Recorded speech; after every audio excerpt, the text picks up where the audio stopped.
তার বড় কোনো স্থান ত্যাগ করেনি, ওই গোবিন্দের দিকে তাকিয়ে আছে, একভাবে সবাই দাঁড়িয়ে গোবিন্দের দিকে তাকিয়ে আছে। তখন আবার গোবিন্দ পরক্ষণে যখন দেখছে মনটা ভেঙে গেছে, আবার সুন্দর একটা কথা বলি। এই কথাটা আর বেদনার কথা নয়, এটা শিক্ষামূলক কথা।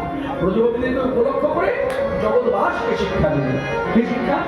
শুনুন কি বলছে। প্রথমে শ্লোকটা বলি। শ্রবণা দর্শনাধ্যায়নৈ, শ্রবণা দর্শনাধ্যায়নৈ ভবহনু কীর্তনাৎ ন তথা সন্নিকর্ষেণ প্রতিজাত তদগৃহা। এই কথাটা যদি আমরা ভালো করে বুঝে নিতে চাই, তাহলে বিশদভাবে বললে বলা যায়, শ্রীকৃষ্ণ শ্রীমুখে বলছেন, হে ব্রজমামা, তোমরা যে আমাকে ভালোবাসো, হ্যাঁ, তোমরা যে আমাকে ভালোবাসো, ভালোবেসে কি করে সব জনাঞ্জলি যে আমার কাছে এসেছো, নিকটে এসেছো। কেন না, যে যাকে ভালোবাসে সে তাকে কাছে পেতে চায়। কেন? কাছে পেলে সুখ পায়। এই সুখ পাওয়ার জন্য তোমরা এসেছো। কিন্তু আমি বলছি, আমাকে কাছে পেলে যে সুখ, তার থেকে অধিক সুখ হয় যারা দূরে থেকে কৃষ্ণ কথা শ্রবণ করে। তাই কত ভজনীয় কথা দেখুন।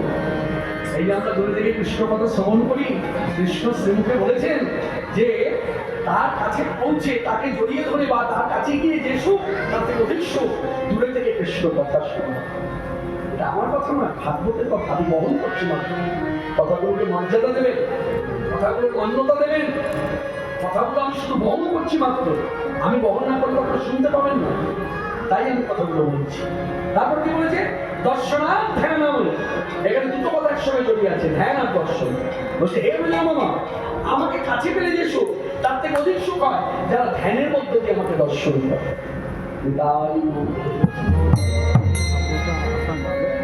তারপর কি বললেন ভগবান শ্রীকৃষ্ণ? আমাকে নিকটে পেলে যে সুখ, তার থেকে অধিক সুখ হয় ভবহনু কীর্তনা, মানে যারা আমার কথা নিয়ে কীর্তন করে। অর্থাৎ এই সেই সুখ আমার নিকটে হয় না। আপনারা কি করেছেন? নিকটে এসেছেন। তাই আমি আপনাদের বলছি, প্রতিজাত গৃহা, অর্থ ঘরে রঙে ঘরে ফিরে যাও, ঘরে রঙে ঘরে ফিরে যাও, ঘরে রঙে ঘরে ফিরে যাও। বারবার একটা কথা বলছি, চলে যাও, চলে যাও, চলে যাও। এখানে ব্রজকবিদের উক্তি কি জানেন? ব্রজকবিরা কিন্তু এত কথা বলেনি, একটা কথা বলেছে, বন্ধু তুমি তো আমাদের অনেক কিছু বলবে, অনেকভাবে অনেক শিক্ষার কথা বলবে, ধর্মের কথা বলবে, কর্মের কথা বলবে, আমার সব শুনি। কিন্তু আমরা সার কথাটা তোমায় বলতে চাই। বলো তো বন্ধু, তুমি তো সর্বজ্ঞ, সব জ্ঞান তোমার মধ্যে আছে। তুমি একবার ভেবে কথাটা বলো তো, দেওয়া জিনিস কখনো কি ফেরত নেওয়া যায়?